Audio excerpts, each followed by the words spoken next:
తర్వాత రాశి తులారాశి. తులారాశి వారి యొక్క ఫలితాలు మార్చి నెలలో ఏ విధంగా ఉండబోతున్నాయో గురువు గారి మాటల ద్వారా తెలుసుకుందాం.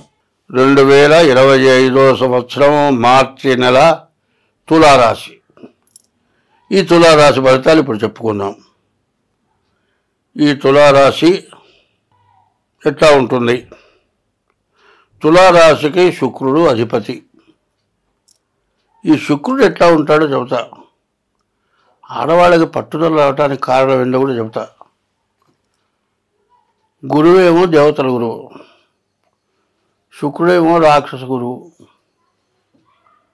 రాక్షసుల్ని బాగా పైగా తెచ్చినవాడు శుక్రుడు, దేవతలను కూడా పైగా తెచ్చినవాడు గురువు. అయితే ఎంత మంచి గురువు అయినా కూడా రాక్షసులు వచ్చినంత పైకి దేవతలు రాలేదు, మానవులు కూడా రాలేదు. అంటే వీళ్ళకి పాప భీతి. ఎవరికన్నా ఏదైనా చేస్తే వాళ్ళకి ఏదైనా అపకారం చేస్తే మనం నష్టపోతామేమో అనే భయం. వాళ్ళు అట్లా కాదు, అడ్డం వస్తే వాడిని ఏది చేసేసి తన పంతం చేసుకోవాలి. ఇది వాళ్ళ యొక్క స్వభావం. మరి రాక్షసులు ఘోరమైన తపస్సులు చేశారు. మరి ఇంద్రలోకం స్వాధీనం చేసుకున్నారు, బ్రహ్మలోకం స్వాధీనం చేసుకున్నారు, విష్ణులోకం స్వాధీనం చేసుకున్నాడు, కైలాసం స్వాధీనం చేసుకున్నారు. ఆ పదవులు మొత్తం వాళ్ళే చేశారు. ఇంత చేసేటువంటి విద్య నేర్పినవాడు శుక్రుడు. అంటే దాని గురించి మంచి అనుకుందామా చెడు అనుకుందామా మీ ఇష్టం ఏదనుకున్నా పనికొస్తుంది. అయితే మరి మంచి వాళ్ళకి తెలివి గల వాళ్ళకి ఏదన్నా కనుక సమస్య వస్తే దాన్ని ఒక సమస్యని చాలా తేలిగ్గా దాన్ని సమాధానం చెబుతూ ఉంటారు. దేవతలు అట్లాంటి వాళ్ళ దేవగురువు. ఎందుకంటే ఎటువంటి సమస్యలైనా తప్పింపక తానవ్వక తప్పించుక తిరుగువాడు ధన్యుడు సుమతి అని అంత తప్పించుకుంటారు.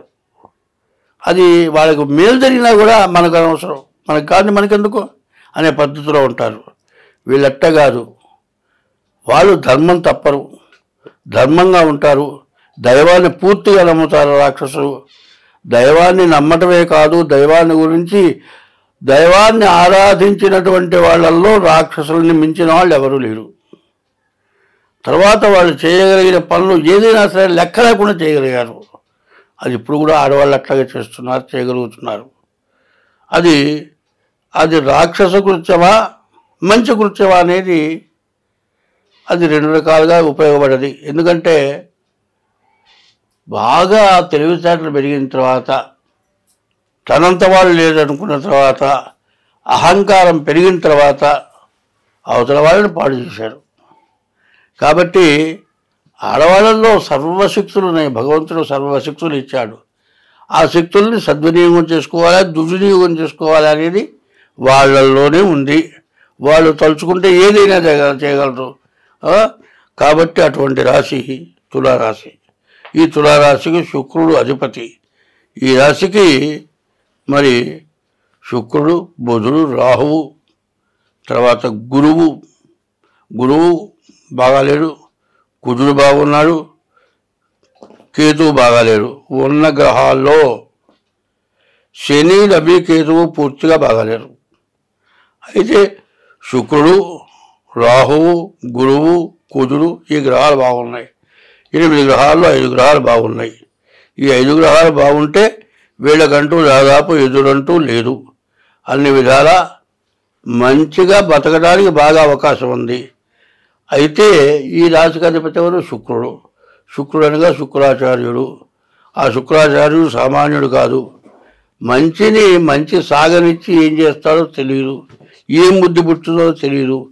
కాబట్టి ఈ రాశి వాళ్ళకి చాలా మంచి సమయం. కాబట్టి గోచార రీత్యా అన్ని రకాలుగా బాగుంది. కానీ జన్మలగ్న రీత్యా కూడా చూపించుకోండి.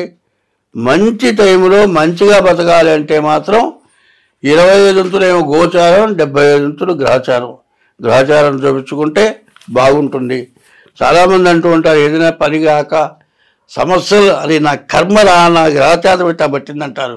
ఆ గ్రహచారం తప్పించుకోవాలి అంటే మాత్రం జాగ్రత్తగా ఈ రాశి వాళ్ళు తమ జాతకం చూపించుకుంటే చాలా మంచిది. స్వస్తి.